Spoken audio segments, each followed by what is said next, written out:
chat. So I'm joined today by the fantastic Holly Price. Hello, Holly. How are you? Very good, thank you. Good. So you are an estate agent based where? In York, Based, so yeah. yeah, based in New York. And from what I see on my social media feed, your business is just flying and kind of going from strength to strength. You seem to be the busiest estate agent that I kind of know as much as I know anybody. So it's really good to see. And you trade under the EXP model, right? I do, yeah, that's right, yeah, absolutely, yeah. Perfect. So the reason I reached out to Holly and asked her to give up some of her time was I saw a post you did when you were due to do a talk at an EXP event, and somebody robbed your car, right? Oh yeah, so I parked in an underground car park in Birmingham. First time I've been to Birmingham, and yeah, the car along with I think four or five others, the back window got smashed overnight. And I mean, I don't leave anything in my car, but it was just so frustrating. Yeah, no. Yeah, unfortunately, I had to miss the second day of the conference. I was really excited to speak because if anybody knows me, you can't shut me up. So, so yeah, so that was really annoying, but I got really good service from a local person that was able to actually help me and then get my windscreen back in the same day so I could get home. So That was the fine. it is what it is. What It, can you do? yeah, no, it's what it is. I think that's something every estate agent should adopt. But what I kind of there was a couple of things. I felt bad for you really that you didn't get to do it because I'm actually, even though like I talk quite a lot on camera, I am an awful public speaker. So I was just thinking, yeah, I hate it. So I was thinking to myself, God, imagine if I prepared myself to do this speech and I didn't get to do it. And then we obviously had a few private messages, and what you were going to talk about, I thought was really interesting and really relevant in today's world. So while everybody's probably knows EXP as having kind of downlines and recruiting other self-employed agents, you're going a different way with it and you're actually employing people, right? Yeah, so I started out the sort of the EXP journey thinking, right, okay, let's see if anybody wants to actually use me. I hadn't been in traditional sort of estate agency valuing for about 5 years. I've been in property and I've been in construction. I've been doing different things, lettings and a few prop tech and a few other things. Um, so it was kind of a very much a leap of faith for me. Probably more belief kind of like wasn't there in myself. Definitely was for my husband. He was like, go and do it. So I came into this thinking, right, okay, I really like the job. I really want to come and help people. I want to find some flexibility. I'd just given birth to my little girl, so she was 3 months old. And I was like, do you know what? I'm going to quit my job. And now was the right time to do that. So yeah, so went into EXP to think, right, okay, well, let's give this a go. Uh, about into my second year, it seemed to be working, which is really lovely. With social media, that's really helped. And at that point, I was absolutely drowning to a point where I had 20 properties on the market. I maybe had 15 sold at that point, and it was still just me literally doing everything from valuing market appraisals to the social media, which is like a full-time job as Yeah, well, and doing everything, the viewings, everything, the sales progression. It was just really intense, yeah, and I love the fact that I had the flexibility to be able to set my hours, but at that point I'd been successful enough to not actually have any flexibility whatsoever. So my little girl, who's now nearly 3, she's going to be 3 next week. She's going into nursery 4 days. It was, but still, I could have worked a 14-day week. Do you yeah. know? It's mad. So And at that point, I thought, do you know what? I have to let go of control. I cannot keep doing this. My mental health wasn't great. I was working late. It was affecting my relationship with friends, family, and it just wasn't okay. So I thought, you know what, instead of kind of going down the route of maybe like doing that whole like EXP downline thing, that was just gonna, yes, it might have given me some more money in the bank, but actually what I needed was support. So I thought, do you know what? I got a virtual assistant at first, which was great, okay, but it meant that I was still doing everything physically, Yeah. doing it all. Yes, it was great to pick up the phone, but I needed something else. So I found my first negotiator and I decided, right, that's it. We're doing it. We're getting a full-time negotiator. We worked it out with our accountants, and yeah, I brought her in and she's been an absolute godsend. And just to be clear, so that's fully an employed, I don't like the word staff, but for all intents and No, purposes, team member, absolutely. Yeah. right? Yeah, Yeah. and it's great that you account, because so when I'm kind of working with agents trying to help them on their businesses, I always say that team members should be investments, not costs. Gotcha.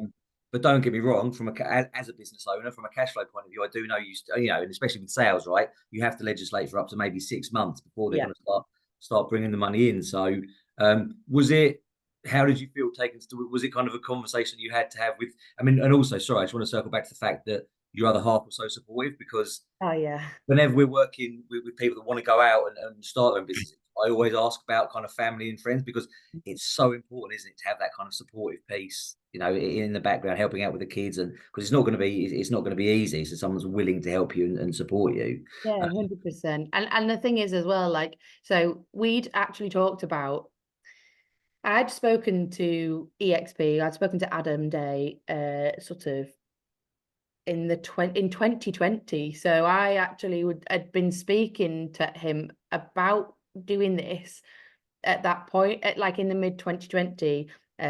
It wasn't quite the right time for us, and it wasn't particularly because of the pandemic, but I had some personal stuff going on. We were selling the family home, my family home, and then we were selling our house and moving to somewhere different.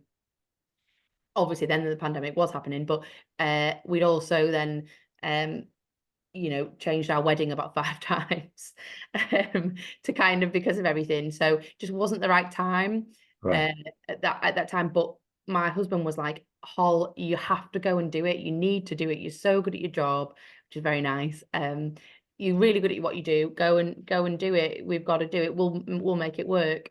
And it was so important to have that, because I even said to him last night, I said, I just want to say thank you so much. And I went off on this whole like gushy speech thing about his support, and he was like, yeah, it's like, that's okay, we're best mates, that's what we do, Yeah. like, but But it's so important, so it's important. it is so important. And what I find is, so I mean, you use the business owner there. So we were just saying kind of before we hit record, neither is really like the term self-employed, right? Because what does it really mean? Yeah. It's used for people that are with EXPs or KW, IADs, and and Yeah, that kind of thing. But really, I mean, I'm self-employed, right? So yeah. I like business owners. But what I found, certainly when I started it's about 13 years ago, was I was a really good estate agent. I had no idea what it took to be a business owner, Yeah. and kind of the amount of hats you wear, right? Yeah. But so you say, so it's important to have that support network. But what was it? But it is, again, it should be an investment, but ultimately you have to pay for that person. So was it a long decision to decide to hire somebody? So me and my husband are ADHD, Yeah. so we're very like go go go all the time, but at the same time, we make decisions very quickly and it happens very quickly, but spending money is something that my husband does not like to do. He is Yorkshire at the end of the day. So I was talking about, so our negotiator is called Sophie. Right. I sold Sophie's parents' house the last year. That's where I met her, and it was a lovely valuation, market appraisal rather. That it was, the whole family was there, so I went to go sit with the mum and dad, and then the 2 kids, Sophie and her brother, were there as well. We all sat down at the kitchen table and we all talked about the property and the kind of everything to do with what I was offering them as a service at the time. And Sophie is just about to turn 17, and she was saying, I would love to be an estate agent. That's what I want to do, etc., etc. So I was aware that Sophie was wanting to do something for a long time. And then when it got to the point where we were so busy, we managed to cap. So with EXP, we managed to get to a certain point, a certain level where we didn't have to pay out a big chunk of commission each time. It was only a very small amount, £250 per completion. We banked a lot of that money in the December 2020, where are we now? 3. So we banked a lot of money, put that aside, thinking we are going to hire. This is going to be a thing in the new year. We need to put some money aside for, because we also wanted a physical office space as well. Okay. So we wanted an office space. We wanted a staff member to come in and a team member to come in and help alleviate some time and everything from me. So we planned that, but we'd actually talked about Sophie without her even knowing that we were talking about her for about 4 months. Right. Saying, well, when Sophie comes in, and it was just a really weird thing. So Sophie was actually working at having some work experience at another estate agent. Okay. And she called me in the January, and I hadn't committed at that point to going, we have to do this now, like, or a timing thing. And she said, I just want some advice because I've been here for 6 months. This is my experience. And she said, is this what it's like? Like, she was not having a great experience. And she was like, is this what it's like? Is this a state agency? Like, I don't know if this is the thing for me. And is it always like this? And she brought up a few different things. And I was like, no, it's not. And I literally just at that point just went, do you want a job? So, and then that kind of happened. And then I met her at the pub. Hadn't seen her for a while, met her at the pub and said, yeah, let's just do it. Let's go Right. for it. So and have a look back. We did have to plan that. And it took a while for us to decide that that was the right thing. We tried the virtual assistant. It wasn't giving me back my time out physically doing appointments. So yeah, so we did have to very much plan that. But the actual recruitment process, it was like, yeah, let's just go ahead. that was nice and easy. And it's interesting that the timepiece, because again, I see a lot of people seem to leave employment, if you like, come out on their own business, and the first thing they do is kind of go, oh, I'm open 7 days a week, you can get hold of me 24 hours a day and all that kind of bit. And I'm just there, no, and I get that's what people, think people need, but you can always make more money, but you can never get your time back, right? And that's the bit. So whenever I'm working with clients, actually, don't get me wrong, we look at their business in terms of making money, but actually my main job is to try and get them their time back. I always have a saying that happiness is the ultimate currency. And actually, you just can't. There's no point having £1 million in the bank if you can't take your kids anywhere, right? If you're working all the time. So, but another thing I think sometimes that stops people from hiring, it's so there's obviously the financial side of things, but it's kind of like, I think we're all control freaks. I think when you start and you are in your own business and you are doing everything, it's difficult to relinquish that control a bit sometimes. So how did you kind of find that? Oh, 100%. I am a total control freak, and I still am, especially about our marketing and our social media and things. I'm very, very specific about that, and I like to control that. And I don't know if I'll be able to give that up in the future, but that is what it is. Yes, it is a very much of I started this business to go, right, it's me. You're getting me from start to finish, and that's what it's all about, and that's why I'm different, and that's kind of why I started, and what I then tell people when I go to valuations. That was the whole thing. You don't have to be passed from pillar to post. This is what you've got. That is fine if you are wanting to do 10 properties a year, or your market allows you to do less volume because of price, or whatever kind of market you go into, say the luxury, and it depends what luxury looks like in your market. But if you're doing sort of your millions, 2 millions, 3 millions, that's fine. I wanted to be greedy, and a lot of the time people start up and go, right, I just want to concentrate on one area. I decided to go for the whole of York. Right. Okay. Hey, why not? Yeah. So I was very much, I didn't that was one of the things holding me back from employing, even getting a virtual assistant. I was just like, you know, I know what I'm doing. I Yeah. know what I've pitched to clients and what I've told them that I'm going to do. So giving that up was a twofold of me being control freak about how I like to do stuff, because I've done it for 13 years.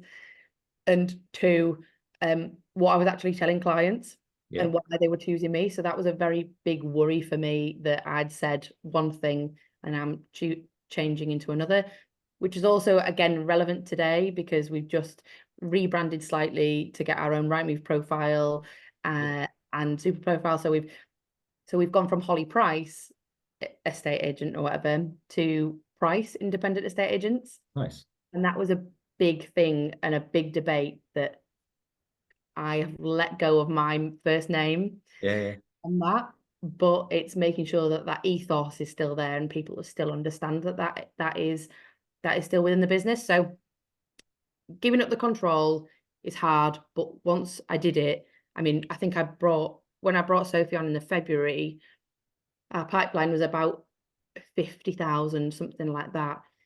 By this June, it had gone to, we're looking at like 130,000 as a pipeline for a business where there's two of us.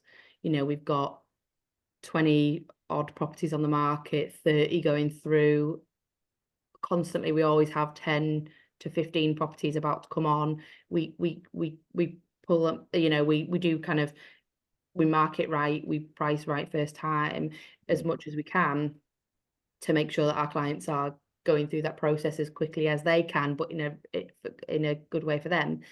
But it was definitely a hard thing to do. But now I can look back.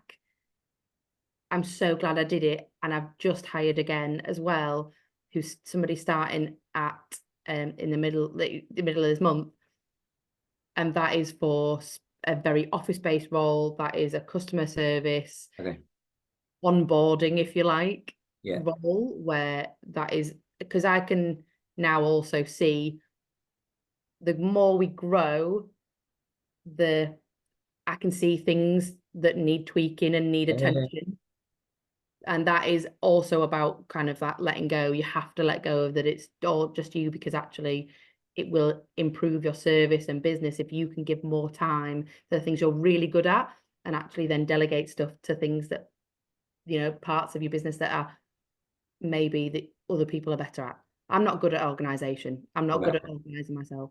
Yeah. The person that I'm bringing on, fingers crossed, is that person, and that's what I need. Like, that's what the business needs. So yeah. Yeah, and that, I mean, that's the mark of a really good business owner, I think, is identifying what you're not going to. So again, I think as estate agents, we're so used to trying to work out what we're really good at, right? Because you're used to pitching, ultimately, you're in someone's living room and you're selling yourself. You know, I'm sure you don't do it the typical hard sales way. You probably do it, it's just a chat, but ultimately you are positioning yourself as the best. And so it takes, I think, a lot of self-awareness, which I think a lot of agents lack, to actually go, look, I'm not very good at this. I'm not very good at that. And that's what, you know, I hire people that are a lot better at what they do than I would be. And I'm kind of fine with that. So the second person you got coming on, was it easier to get your head around hiring because you'd already hired previously? So once you've done it once, you're more comfortable doing it again? Yeah, definitely. This time we actually interviewed as well. Okay. Which, yeah, because again, I could have probably found somebody, but whether it was going to be right, I had a few friends or acquaintances which I could have brought on, but for our relationship, I don't know if that would have been the right thing to do. And I know I hear success stories of like best friends working together or friends and stuff, and I just well, me and my brother, obviously. So obviously we run the business together, but we had to fire our best friend in the world. I don't know, 2015, 16, and I don't know him anymore. I don't speak to him. I don't do anything like that. You know, and that. So yeah, I get some people do it, but I think it can cause real problems. Yeah, and that's kind of, so this time round, we actually went, do you know what? Let's do it properly. Let's get some people in. Let's actually advertise. So we advertised on our social media. Yeah. We probably had like 10 applicants, if not like more. people. We had to really narrow it down to who we wanted to interview. We ended up interviewing 4 people in the end. And none of them, only one had any sort of property experience. The rest of them didn't have any property experience whatsoever. Okay. And I was fine with that. I think I said I wouldn't have minded a bit of experience, but actually, I think that we all start somewhere, right? Yeah. Start somewhere. If you've got a passion for customer service, you're the right person for me. Yeah. You can learn skills. You can learn about it. You can learn about what makes a great estate agent, or a great what goes into a great customer-led service industry Yeah. like this. Like, so I think it was so much easier this time.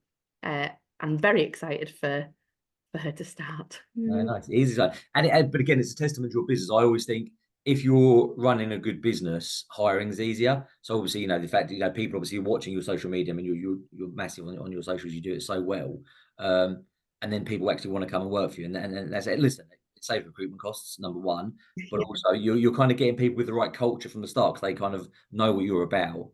Yeah. And they want to come. The kind of other thing I wanted to ask about, because I think a lot of people may be watching this, again, kind of self-employed, like single business owners maybe, will say, well, it's all well and good me taking somebody, but I don't have the time to train them. So how did you kind of find that? Yeah, so I have found that I've not been able to do as much as I needed to. So when Sophie came in, our negotiator had 6 months training already, so that did help. So kind of somebody experienced to a point, coming to the business first was pretty needed. When so at the same time we got an office, because I was just kind of working from home. I thought it was weird to bring a team member into my 3rd bedroom and be like, hey, this is where we work from now. So that was also a commitment. It's a not particularly a customer facing place, but you can come in if you want to. It's in more of like a big business center, and that has helped my mental health, and it's really helped with Sophie learning how I do things, a bit about my personality, and she's now said she's weirder than ever. Now she's working with me, and apparently that's my fault for making people weird. But I think, yeah, that training was kind of there at first, apart from probably bad habits. But when she came to us and saw what we did, the same processes but in a different way, she was like, thank God for this. Like, this is so much better. And don't get me wrong, right? When I started in estate agency, I'd come from car sales. So I've been one of the two of the most hated professions. And it was a learn on the job kind of thing. I personally learn by doing. I cannot learn by being talked at or watching something or anything like that. I absolutely learn on the job. So with Sophie and our new hire, I was asking them, how do you learn? How is it that you how do you take stuff in? Do you like to watch things and like make notes, or are you kind of like, just do it? Because that for me is how I learn everything from when I started in a estate agency in High Street to now. I have to do it. And it's the same thing as being a business owner. I'm a really good estate agent. Even now, I'm not the best business owner, because with accounts and stuff, no clue. Don't ask me accounts, no clue. But you have to learn on the way, sort of thing. So Sophie luckily learns on the job. I took her out to valuations with me. I took her out to viewings, showed her what I do, all that kind of thing. And obviously with the office, we talk all the time. We discuss things. We discuss how to have conversations with clients that are difficult, such as, this is some feedback, or this is where your property's at. This is, kind of what people are looking at with your asking price, you know, do we need to change that? So we are in the office all the time, and it's constant coaching. So it's not like a go on a training course and come back and you're in a, I you're, know. Yeah, and I don't think you can. Don't get me wrong. There's some great training platforms oh out. yeah, 100%. I think you have to do it on the job. But I suppose the office was really key there. So she's next to you because again, I know some people that will kind of employ, or you get it sometimes with virtual assistants, but they're never there, so they can only. And don't get me wrong. Sometimes if I can't get all my team together, so I use Loom videos a lot. So I'll give training videos. Our calls are recorded, so you know, I'll say, look, listen to how we did this call and stuff like that. But I think so. Like we have a policy at my office that you have to be in the office a minimum of 3 days a week. So with our property managers, we have like the hybrid working. But I just think you learn so much more once you're there next to somebody and just hearing like little tidbits that they're talking about and stuff like that. Yeah, I totally agree with you. And this is the thing, like it's with I'm a real stickler for sales progression, Yeah. and I had learned that by I went to work for a new build retirement company, basic builder, and I went in at their sort of year end, and I was hired as a sales progressor. So I was already a good sales progressor.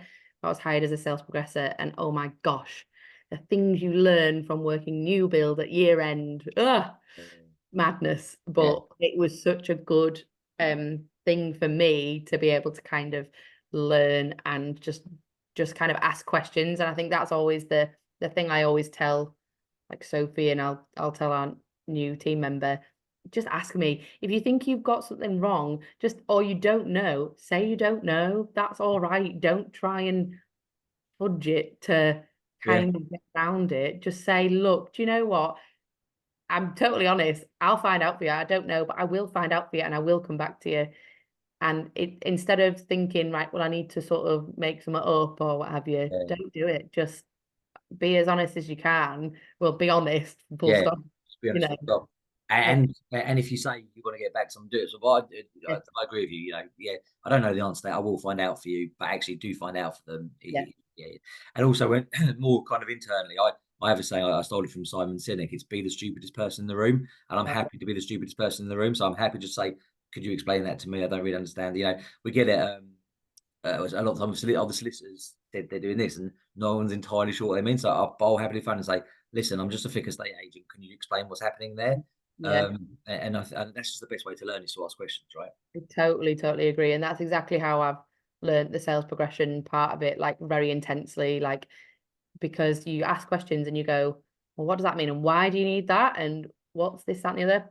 I could be a real geek about like sales progression because I absolutely love it. So I'd go on forever. So let's not go into God, sales progression. I'm not being funny.